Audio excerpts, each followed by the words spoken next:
Hey y'all, so the cat's out the bag. I've been studying this type of thing for years, but you can't really talk about it because people will think that you're crazy. So now we know Satanists and Luciferians run the world. 2 Corinthians, it describes that Satan is the god of this world. They own the government, politics, Democrats and Republicans, the court system, the education system, the banks, the Federal Reserve, real estate, farms, Hollywood, what we watch, music, what we listen to, media, what we believe, sports, big pharma, everything.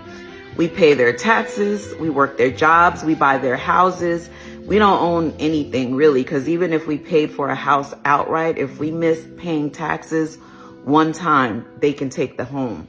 We've been pitted against each other like crazy forever. Black versus white, rich versus poor, men versus women, Democrats versus Republicans, Muslims against Christians. We fight over narratives that they've created to keep us divided while they're doing whatever they want. Hunting, killing, sexually assaulting, sacrificing, torturing, cannibalizing, yes, cannibalizing, and organ harvesting our children. Grooming them and over-sexualizing them, teaching them inappropriate things in school. They start wars and they tell us it's this country or that country, or it's this religion who's our enemy. And our kids go to war to defend lies. They fund both sides of the war and make billions of dollars while our family members are sacrificed. We have been bamboozled beyond our wildest dreams. Everything we've been fed is a lie. So what do we do? If you're like me, like, okay, we got the information, but what do? We can't impeach the president because that's up to Congress.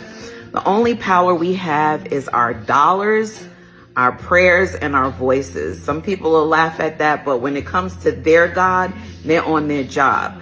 They pray to their God, they worship him, they murder, assault children, make blood sacrifices. They are very dedicated to making sure their God is pleased with them. We can stop feeding the beast with our dollars. When things are exposed, we can stop giving them our money.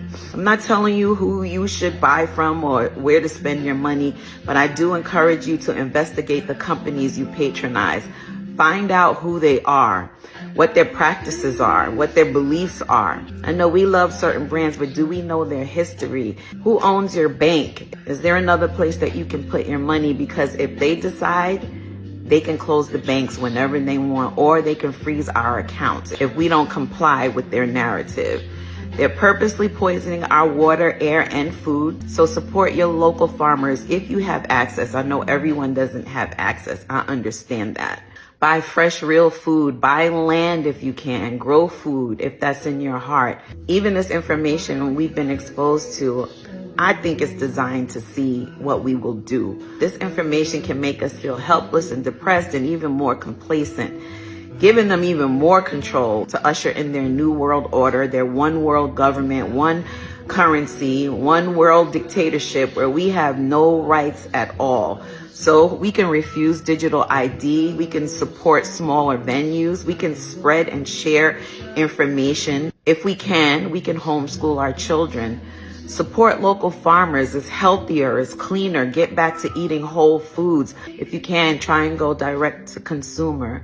And according to Revelation, yes, we are being led to a choice, right? It talks about the mark of the beast in Revelation 13:16 through 17. You can read it for yourself, but that's basically where this is all headed, and it's unfolding right in front of us. There'll be a time that we won't be able to buy or sell unless we take the mark. Can you imagine one world government, one religion, one currency, total dictatorship, total control?